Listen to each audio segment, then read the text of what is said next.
Hello, Hello, yes, we are live. hello everyone. Hello Bob. Good afternoon, everybody. Hi, Hi, Francisco. nice to meet you. It's a pleasure for our public to introduce Bob Burnett here. Um, he's a mining expert. He's the owner of a mining firm and also a board member investor at Ocean. So tonight we will cover both sides. I think the whole mining industry, from the machines and the production, and from the network side of the mining with the mining in terms of mining pools. So first of all, I want to ask. Maybe we can start from the network side of the mining given your experience in oceans then of course I think with your mining firm you of course you use ocean as a pool and I would like to ask how was your experience and what's the state of the decentralized mining pool as a concept in the Bitcoin space today?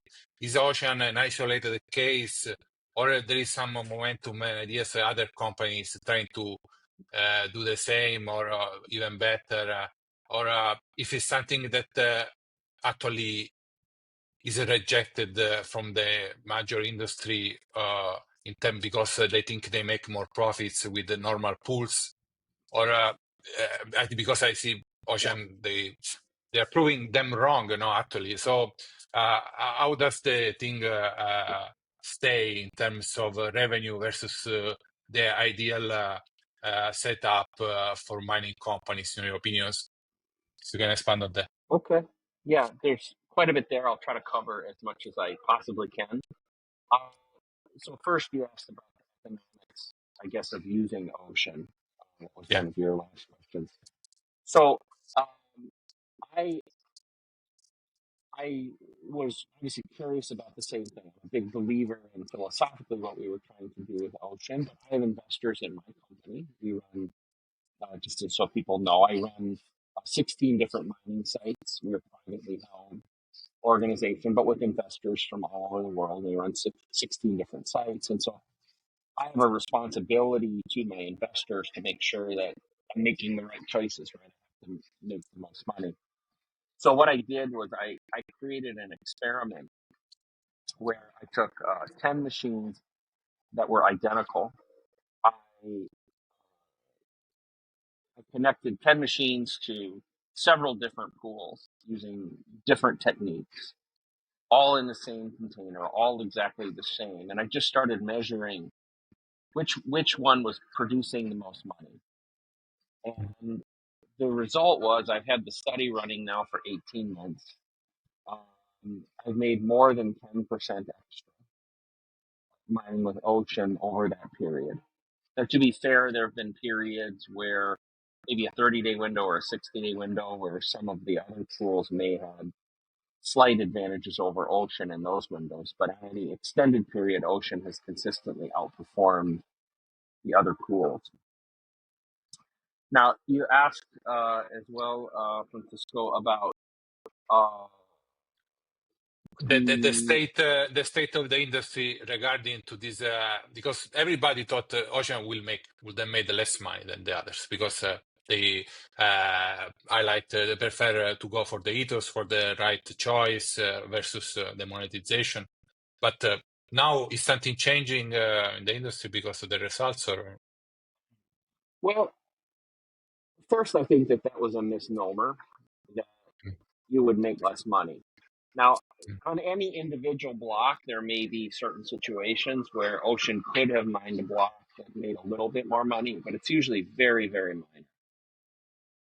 But the second problem is that the way that most of the other pools are structured, they use a payout method called FPPS, stands for full pay per share. And so while there are subtle differences between each company, the common theme is this. What they're doing is they're saying, hey, we're going to pay the miner. Every time a block is mined, that miner will get paid, whether the pool they're in wins the block or not.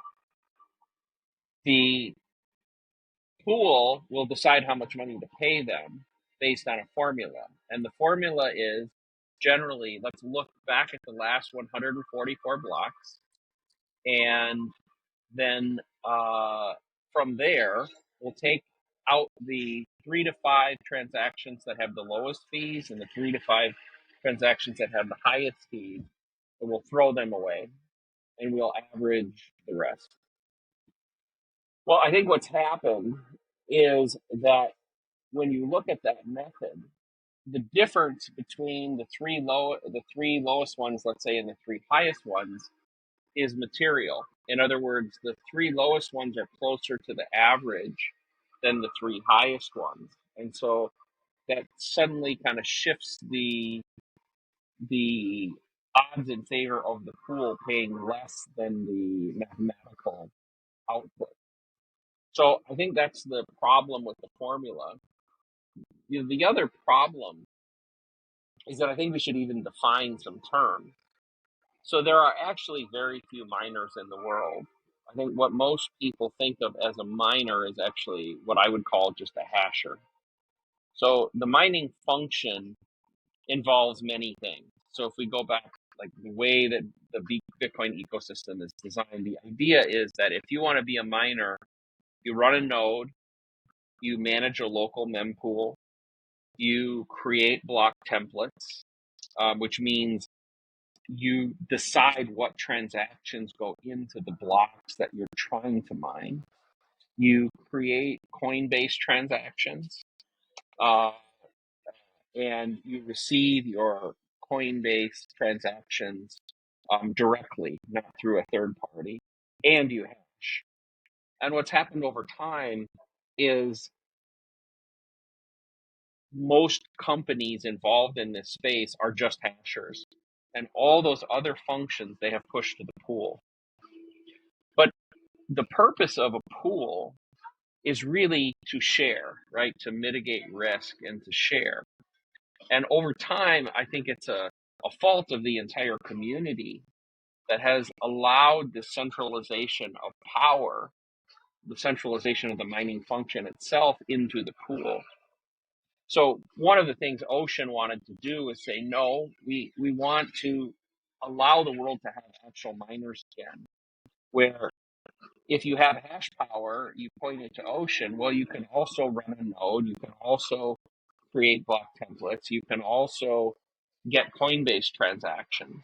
By the way, you can also vote on protocol changes in the future. Like if there's, let's say, something like SegWit comes up again, you get a voice in it. You're not letting the pool make those decisions.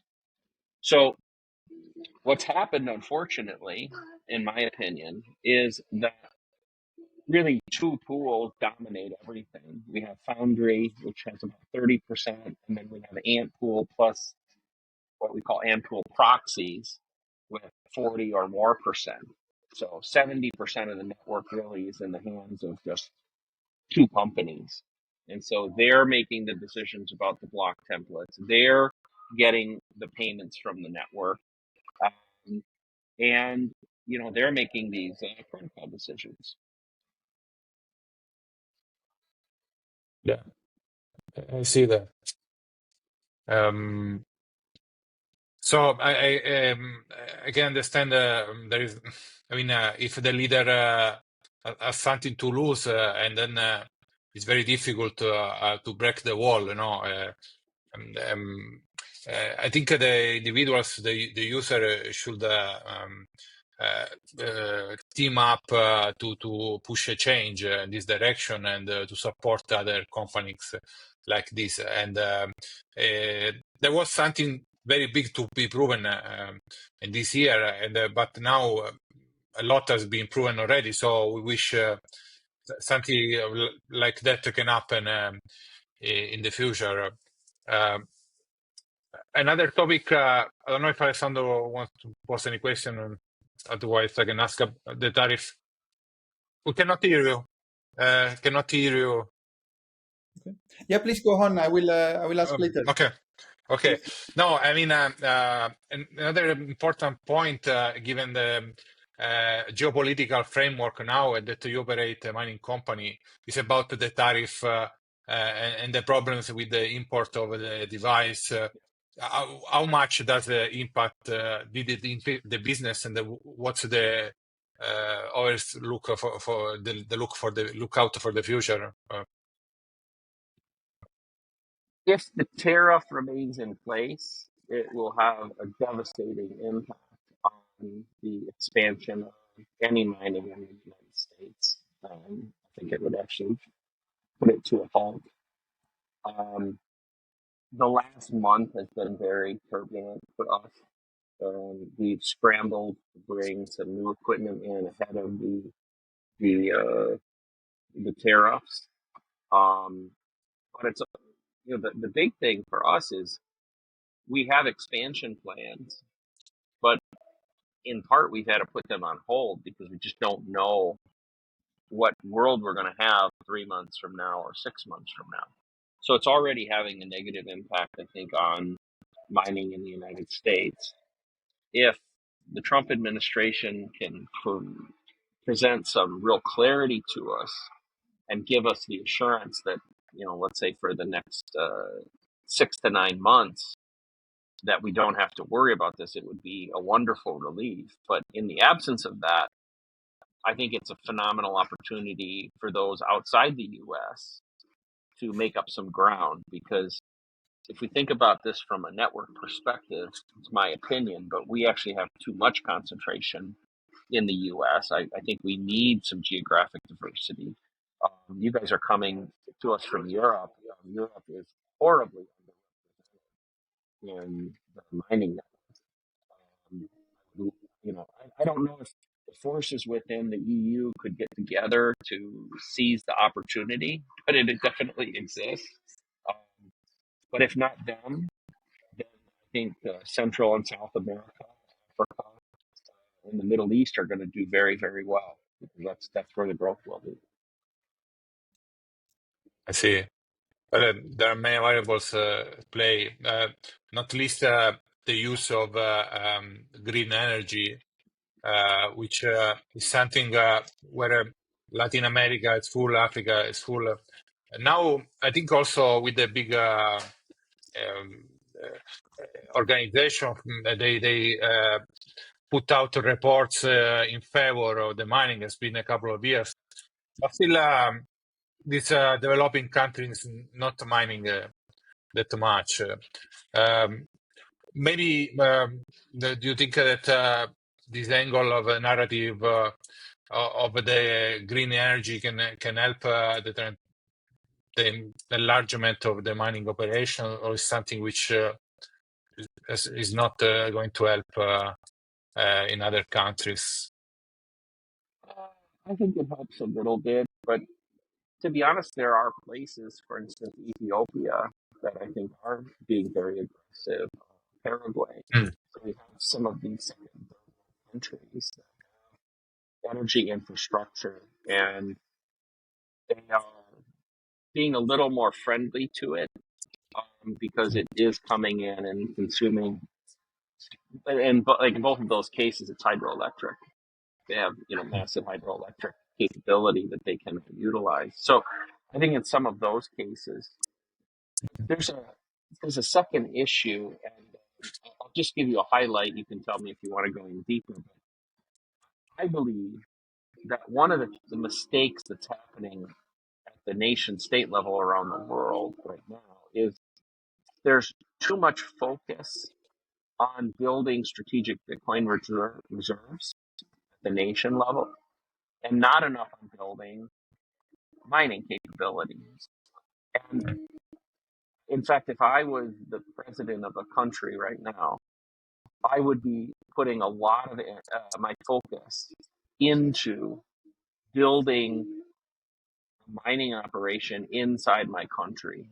And the reason is that in the long run, the Bitcoin network has a very finite capacity. So the network produced 53,000 blocks a year. And there's only so many transactions that can fit in those blocks. It's about 4,000. So that means that the entire network has about 200 million transactions it can process or resolve in a given year. And if we think of Bitcoin ultimately as the final settlement layer for monetary transactions of the world, then if you're a country and you don't control access to a certain percentage of the block space, you can't actually achieve economic sovereignty. And like an example that I like to give is I use a country like Israel. So Israel's a very controversial country. They, I think, always have to perceive that there is a risk that the global financial system could reject them. And if it did, let's just say hypothetically, the global financial system rejected them and they could no longer do commerce using the traditional fiat monetary system, you know, what would they do? They would be in a position much like Russia has been for the last 2 years. Well, if they had a Bitcoin mining operation, if they had even 1/4 of 1% of the world's hash rate that they controlled, then they would have about 3 blocks per week that they could decide what transactions went in the blocks, which of course they would always prioritize the business of their country and the business of the corporations of the country. And they could do business with anybody in the world that was willing to transact in Bitcoin. And they couldn't be stopped. So that's a very short way of saying, I think that if you're a country, I believe your long-term economic sovereignty or economic independence is dependent on controlling a certain amount of block space. And those countries that don't make that investment today and start building it, I think could find themselves in 10 or 20 years so far behind they could never catch up. And it could actually impact the very viability of the nation itself. Yes, that because block space is scarce. No, it's scarce, and you Right. need to. So, but do you think? I see. You called it for some in the past uh, market for block space, an idea, maybe something that you still believe. Very, but if you with this power centralization of big players versus the individual, or that could be a problem if we create a market for. But we believe in the free market, but I mean, Yeah. but, Well, I think it's what you're referring to is, I believe, I've been working on this project for a while. We're creating a marketplace for Mhm. future block space. Yes. And we are still working on that. I actually had a dilemma. I had to kind of go through it myself and say, is this good for Bitcoin or not good for Bitcoin? And because I think you can make an argument on either side. Ultimately, I decided it was good for Bitcoin and to catch maybe people new to this concept. I think if you think of block space as a commodity, think of there's only 200 million transactions per year. And think of the right to process those as a commodity. You could think of them much like a hotel room. Okay? So there's a market for hotel rooms. And let's say you want to go to New York City on New Year's Eve. You want to see the ball drop at New Year's Eve. Well, if you want that and you want to get a hotel room in New York City for the last week of December, if you book it right now, it will be expensive, but it won't be nearly as expensive as if you just show up in New York City on December 31st and you try to rent a hotel room that day, right? And so why do the hotels lock in the pricing now? Because it provides them with stability and certainty, and they can kind of feel where the market price is and the demand, and as they sell more and more of the hotel rooms, the price of the remaining ones gets higher. Or the opposite, if people aren't buying the hotel rooms, they can reduce the price. So I think block space will react very, very similarly. Today, block space is only priced in the present, right? So, you know when you go to your wallet, if you're trying to send a Bitcoin transaction, okay, if I want it, usually the wallet will say, if you want it in the next block, then it's 6 cents for V-byte, but if you're willing to wait 2 hours, maybe it's 3 cents for V-byte. You get this sort of feedback. But it's a very narrow window. But now imagine a world in the future, though, where you run a business that is dependent on having access to block space. Let's say you're a big exchange, you're Binance or you're Coinbase, and every day you have 5 to 10,000 people that want to withdraw Bitcoin from your exchange into cold storage. Well, you don't know. You as an exchange, you probably know what the demand will be for the next 6 months. But what you don't know is what the cost is going to be, and even if you will be able to get it for sure. Right? There's no guarantee you can get it, regardless of how much you bid, and you have no idea how much you're going to bid. Right now, that's not really a material issue, because if you're Coinbase, the cost of these transactions is trivial. But in the future, this could be a major cost item. And if you can't give your customers a reasonable price and a reasonable response time for these transactions, you're going to be out of business. So we're building this marketplace that will allow mining companies that control block space, like mine, but we'll open it up to everybody. I'll be able to go and say, hey, I'm going to offer space in let's say an example, the first week of July. And I'll offer that space right now in April. We're doing this interview in April. I'll offer it at 4 cents per V-byte. Well, I see. then a company like Coinbase could come in and say, that sounds like a reasonable price. I'm going to lock that in now. But we also get natural traders, like any other market. There'll be, for a derivative, there'll be traders, there'll be speculators, and this will give us as a community, though, a feel going forward many months. Where is demand high? Where is demand low? What is the price going to be? And it will give plebs, even individuals, the opportunity to lock in block space way ahead of time. So that's ultimately why I decided I think that it is a good thing for Bitcoin, and why we've committed, to bringing this product to market. Yeah, I mean, the more market there is, aside the normal market of mining, then the more opportunity there is for everyone, because somebody can just benefit from it. Could have more questions about the operations of mining. Maybe it could be interesting for our listeners. One is that do you differentiate the devices you purchase in your mining operation, or do you stick with the one brand? Because another risk of mining is that just to rely on one single brand, also in terms of the Bitcoin as an ecosystem, not just for the single mining operation. So what's your way to operate on the branding and on the differentiation, if there is a differentiation of the machines?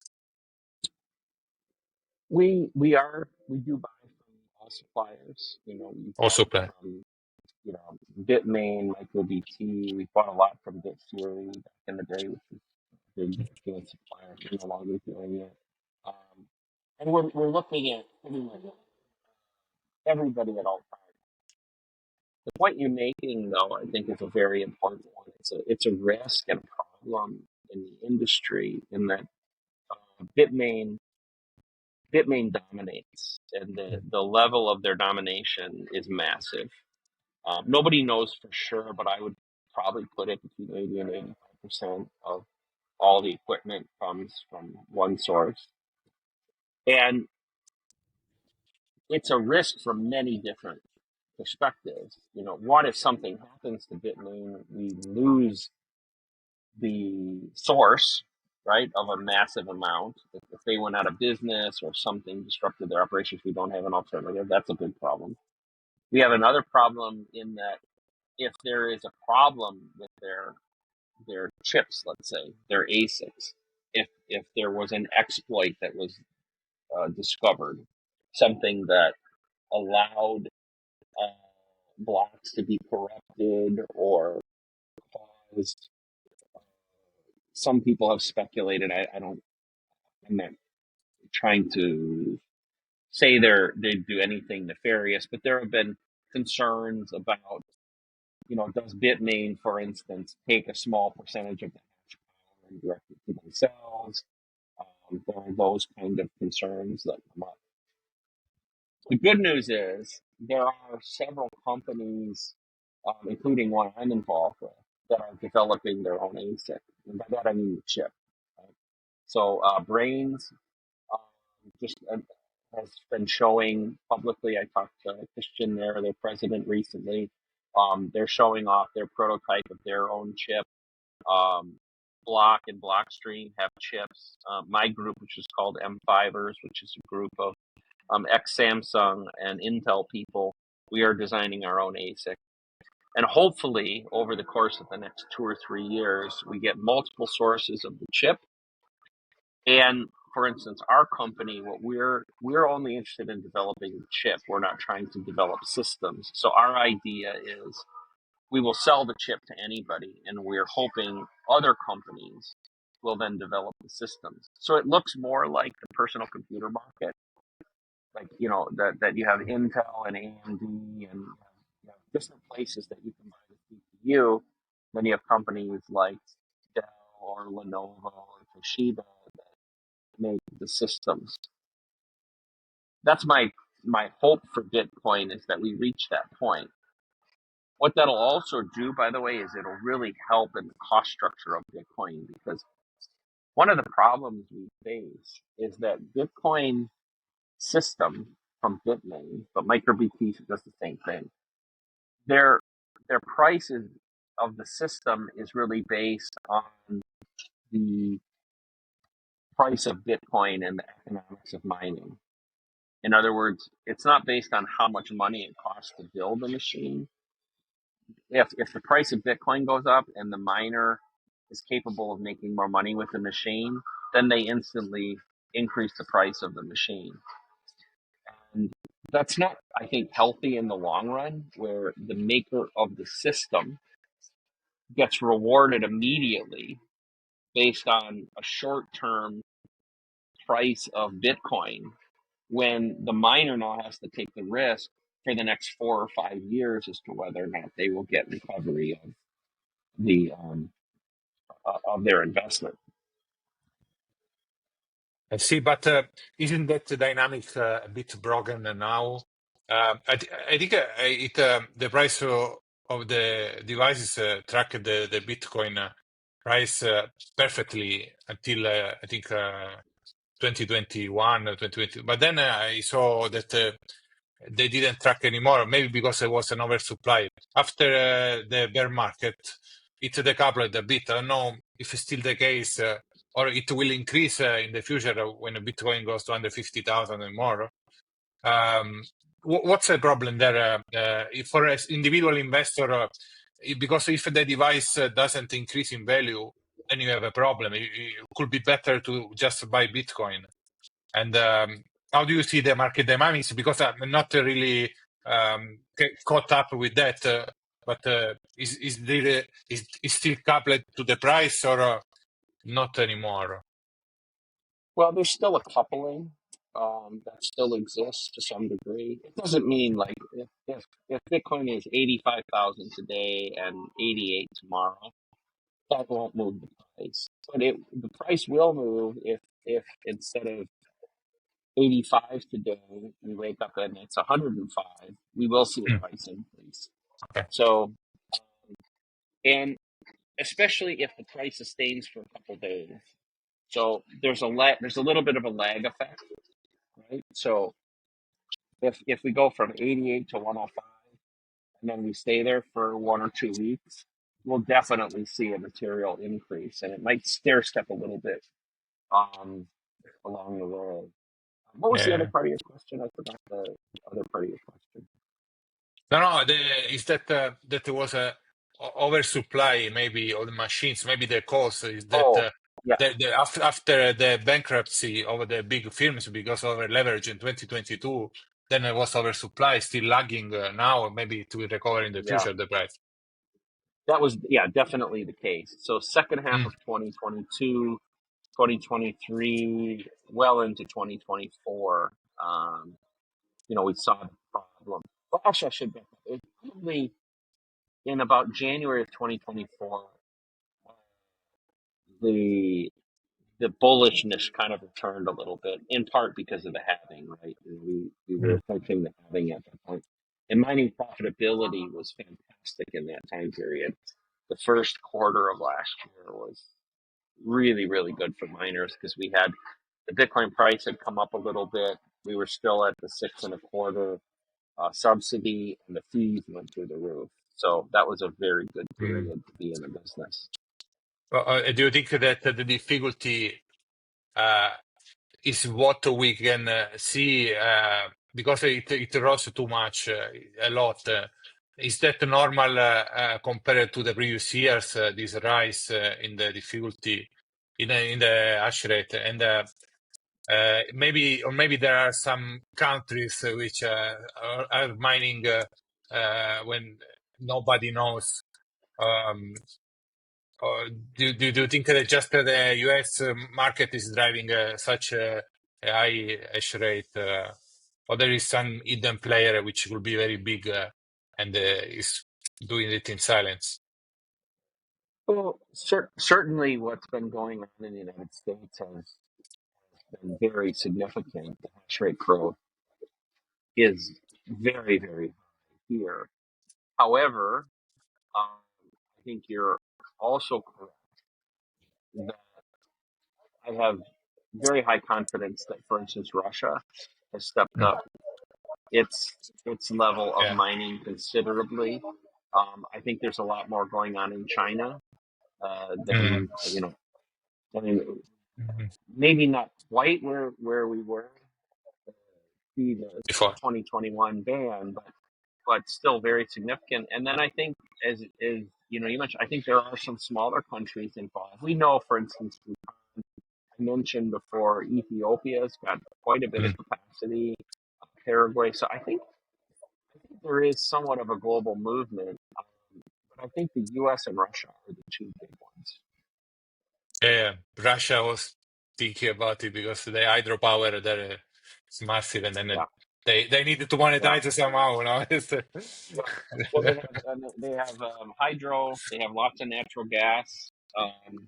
Some of I think like the geopolitics of this. I think some of that gas not flowing to Europe is flowing into generators that are mining Bitcoin. And I don't have great information. It's hard to see what's happening, for sure there. Although I did just speak last week to somebody from St. Petersburg about some mining stuff. And, it's difficult for us as a U.S. company to participate in anything there. But there is a lot of opportunity. I would, I would think that going forward, the Russians, because of some of the stuff we already talked about, not only do they want to accumulate Bitcoin, but they want to control block space. Mm. In fact, I was talking to somebody just earlier today, and I said, um, if you look at a tool like mempool.space, you guys ever Mhm. look at that to see the blocks? And where at the top it'll say what pool found the block, right? It might say Foundry or Ocean or Antpool. One of the things I think that's going to happen going forward is you'll see more and more that it will be unknown. And the reason is that, I think countries like Russia, they won't want you to know that they mined a block. They, Okay. they will want that Yeah. anonymity. Yeah. I'm actually seeing some unknown more frequently. This is my impression, or there are already some unknown. I think I saw some. Yeah, it's I should pull that statistic. It's not that hard Hmm. for me to run. It's not. I'm going to have to do that. I'm gonna take Yeah. that as an action item after Yeah. this. Yeah. Yeah. That's a nice research topic. I mean, we Yes. can infer and imply many things. That's Yes. having. Yeah. Yeah. And what about the other virtue of the miners, which was so highlighted in the past to balance the grid? Is that to partner with energy companies? Some of them, like they in some government they may facilitated the agreements. This is something which is in place in the US. Looking forward to it. It's possible.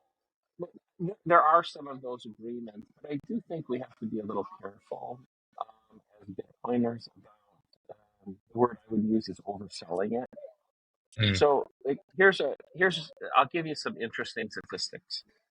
So on a global basis, Mhm. there are 30,000 terawatt hours of electricity produced every year. 30,000 terawatt.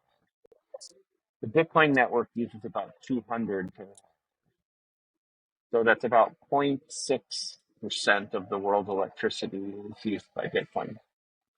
So we also have a budget. So last year, for instance, Bitcoin total revenue was about $14 billion. And so it means so that's a way of me saying we're kind of small. We're not that big. Okay. Okay. And so we can in select situations, like we have this massive concentration of mining in Texas, and it has definitely helped. So the ability to provide base load, do curtailment, these sort of grid stability and protection issues can exist, but they can only exist in little pockets. Uh, they can't. We're not big enough to do this around the world.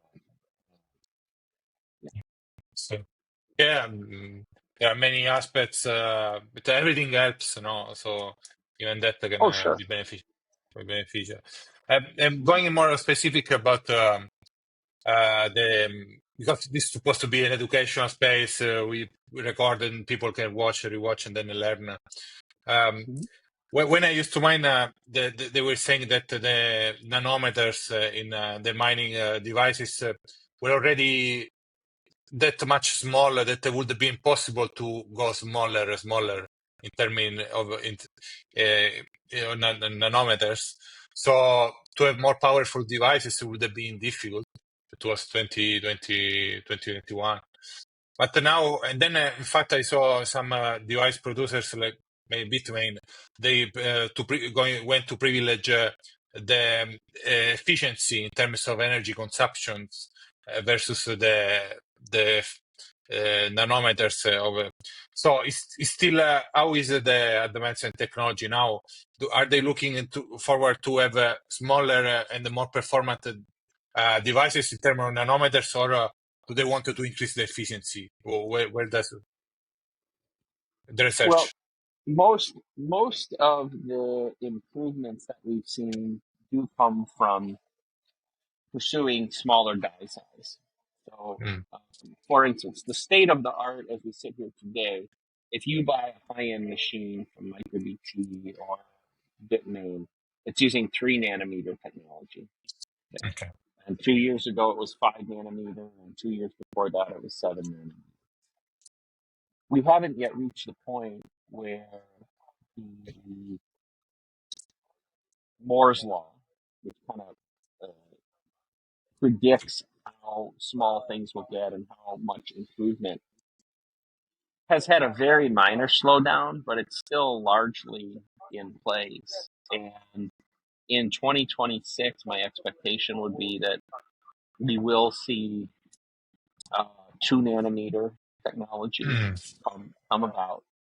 Now, most of that comes from developments with Samsung and TSMC.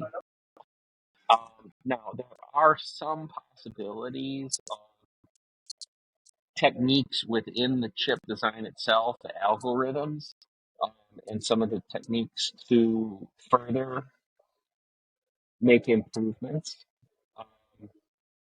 And I think we'll see some of that. The group I'm working with, we think we have a few things we can do to improve efficiency.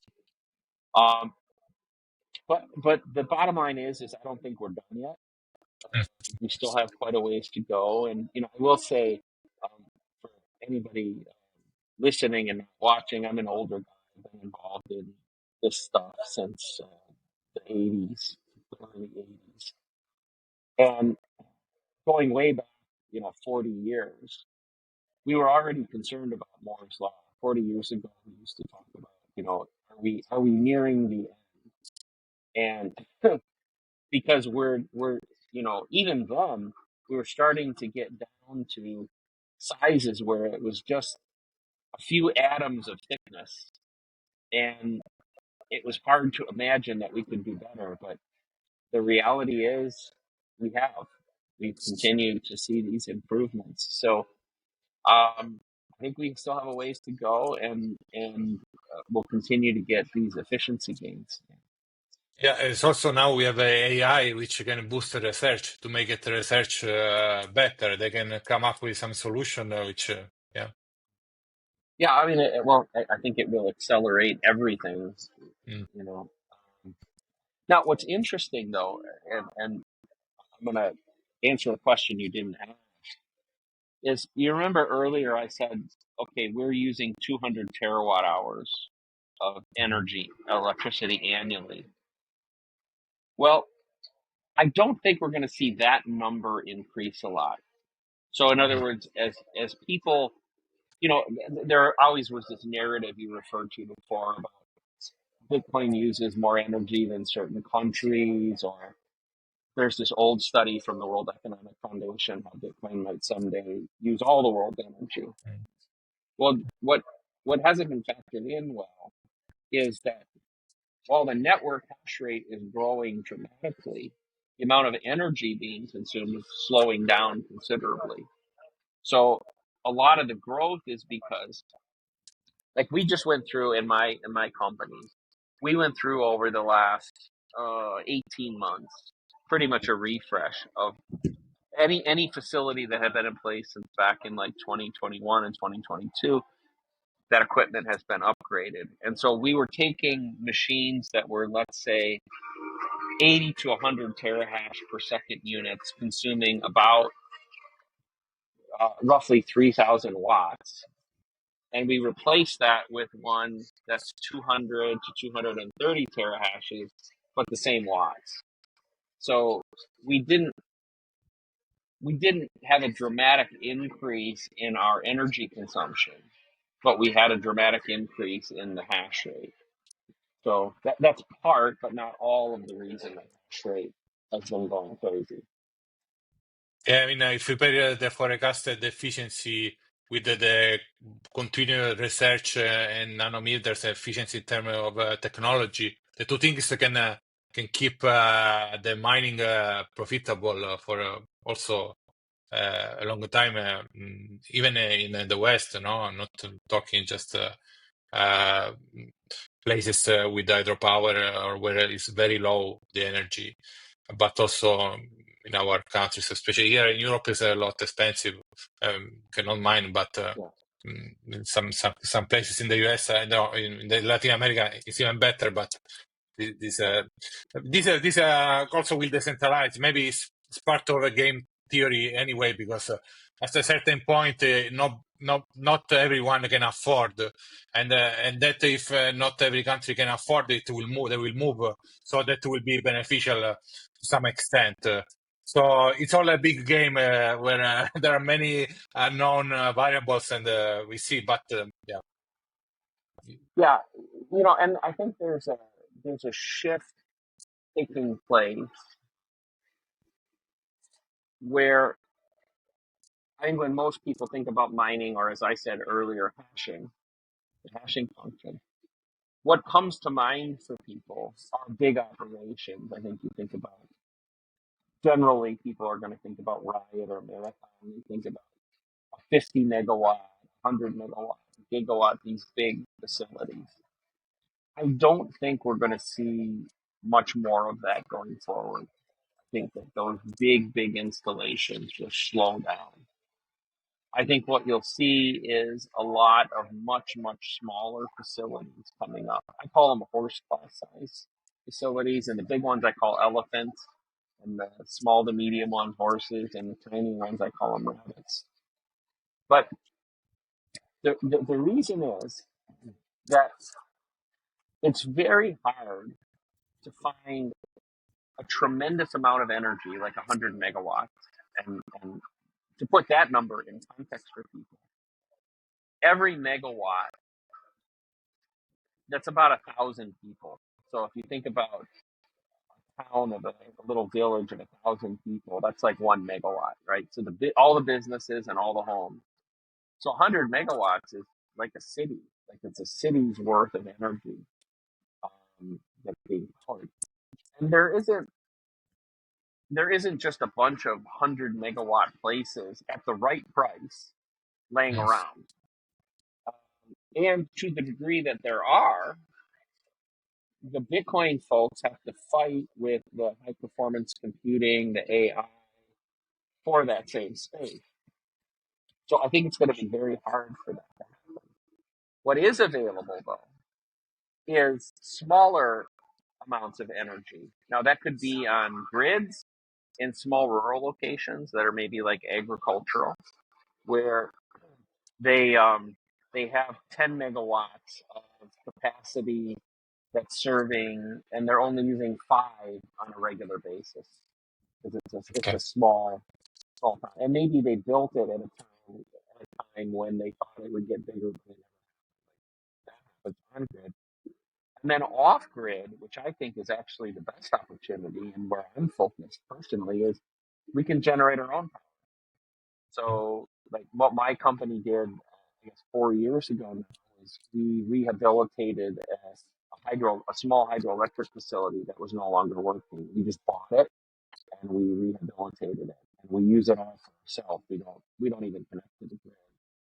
We have another facility where we use what's called anaerobic digestion.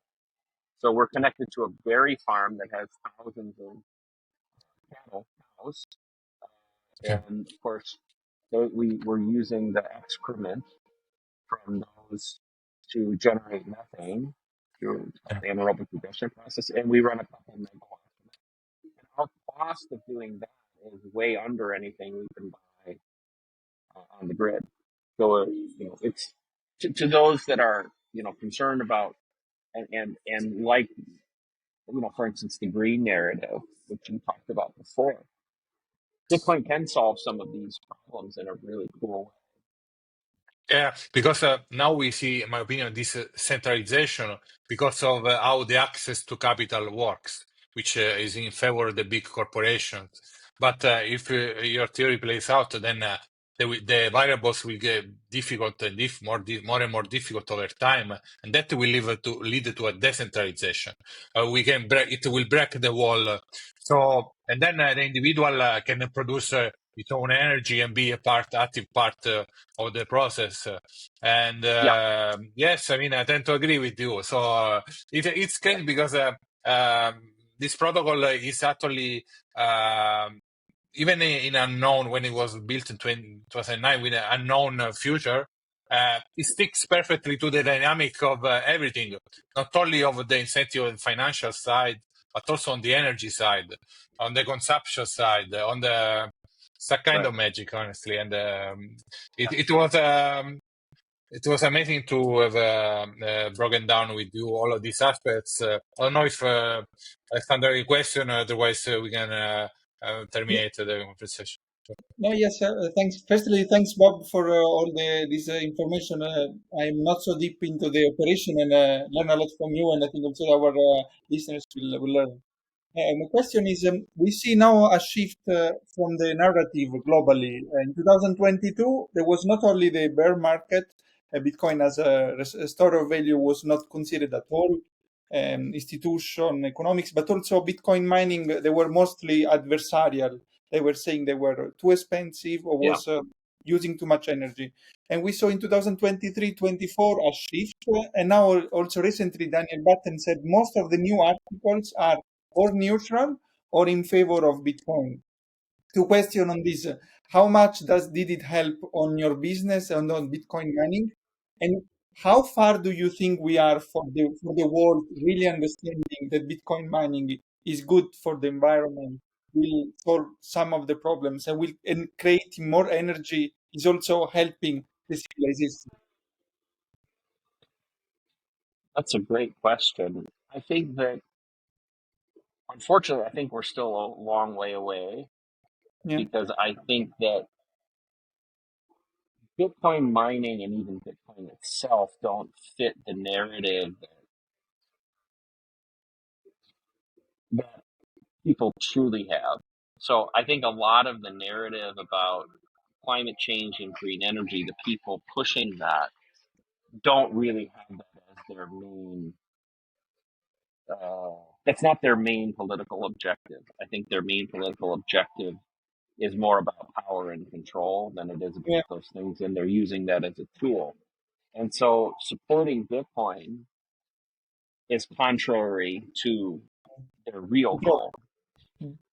But but the good news is it's making their life a lot more difficult.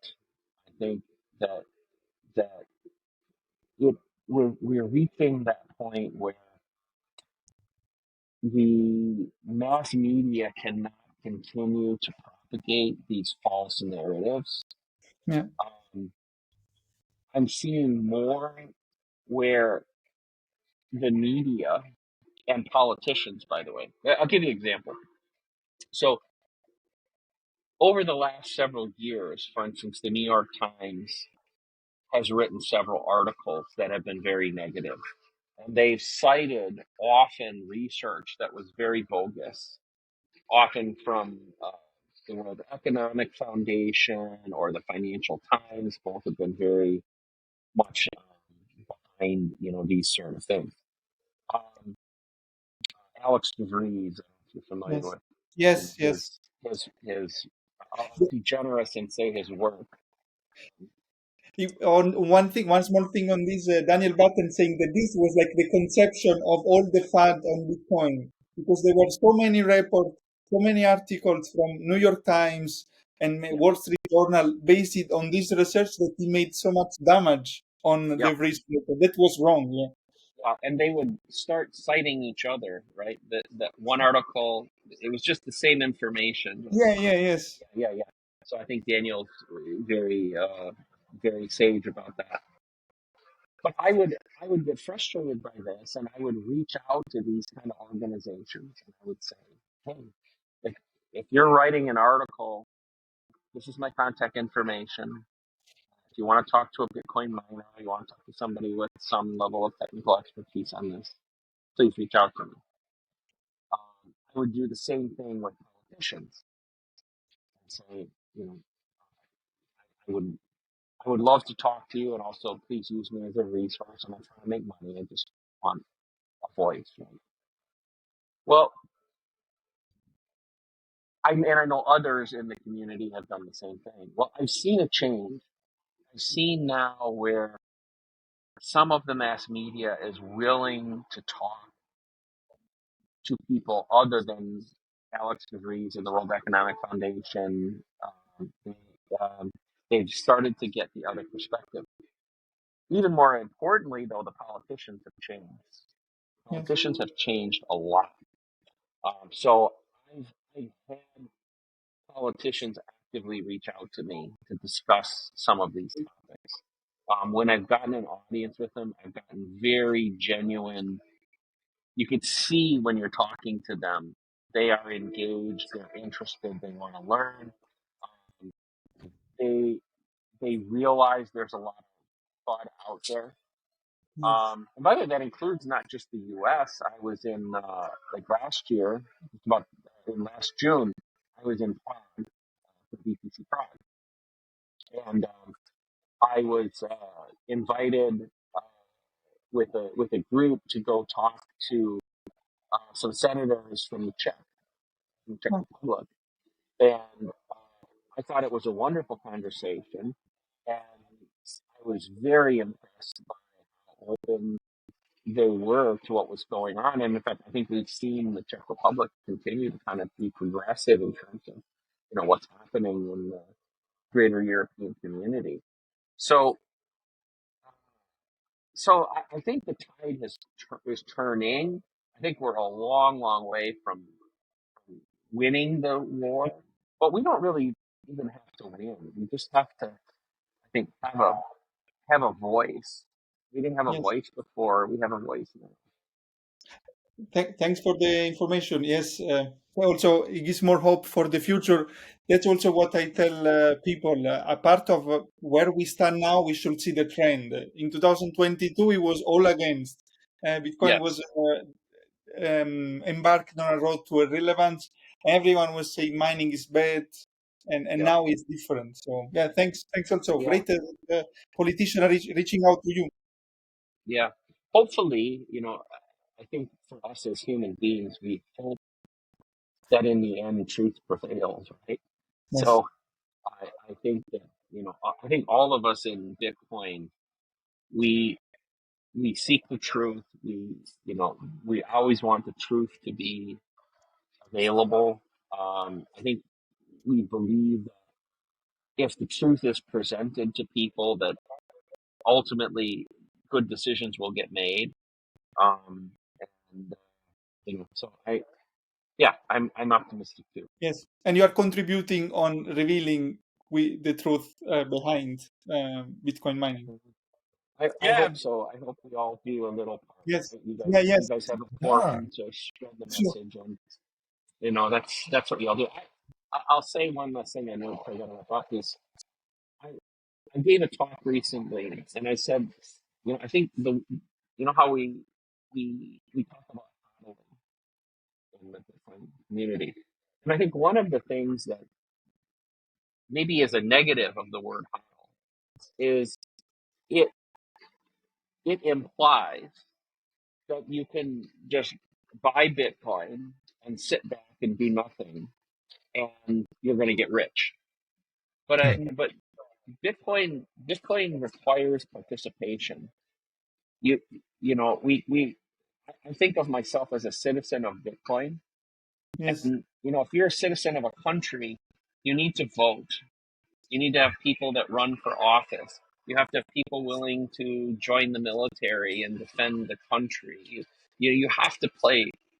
You have to have people that are willing to play a role.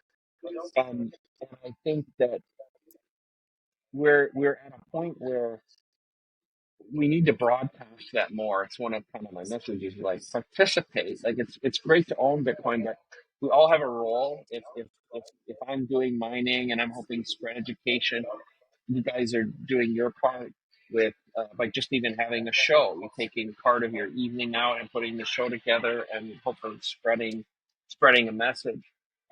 And you might work at a Bitcoin company. It might be just going to meetups on a regular basis and yes, expanding your knowledge so you can help your family and your close friends understand better. I don't really care because mm, I think everybody will naturally find their right place. But I hope most people don't just huddle and sit in their living room and do nothing and say nothing, because that's not going to get us to where we want to go. true. Also, we have to balance because I will talk Bitcoin 24/7, but then people will get annoyed. So we have also to Yeah, balance. I get it. I get it. Yeah. uh, But maybe now it's okay to speak more. Like sometimes ago was not, but yes, I agree. It's also a pleasure. It's a win-win. We get to know more people now. We get to know you, your thoughts, and so on. So everyone wins from this. Yes. Yeah. yeah. For Yeah. me, it's more I a will. matter that over time we understand who to talk to because not many people are ready so you want to channel to focus your energies and really, but that Yeah. with experience over time. Yeah. Yeah. I don't know if you guys are married or not, but my wife is a Bitcoiner. But whenever we're out in a social setting, every once in a while I'll get a look, like it's just from her eyes, and it means shut up. Like, okay. Enough. Like enough is good. Good to have a wife who Yeah. understand the point. Yes. Yeah. Yeah. It's never the case for a Bitcoiner to have a wife into Bitcoin. It never happens. So you're lucky. It's always the opposite. Where Yeah. I am very blessed. Yeah. yeah, yeah. Thank you, Bob. It was an amazing night, and you actually contributed to play down all of the concerns and the food regarding Bitcoin mining for sure. We are expecting a future of decentralization into everything, energy access, and also mining. And thank you so much. And Alessandro, you have any final remark? Otherwise, you can close. Thanks. Thanks. It's great that we had this deep dive on Bitcoin mining. So for those who are interested in not only Bitcoin generally, but also in Bitcoin mining, from today they can learn from a person who has a lot of experience in running a business, so and also is successful on the business. So great. Thanks, Bob. Thanks a lot. Thank you. Thank you, Sandro, Francesco. Thank Thanks. you so much, gentlemen. Have a nice day. See Goodbye. you in Bye. one Bye. of the conferences, maybe. Bye. Hope to see you soon.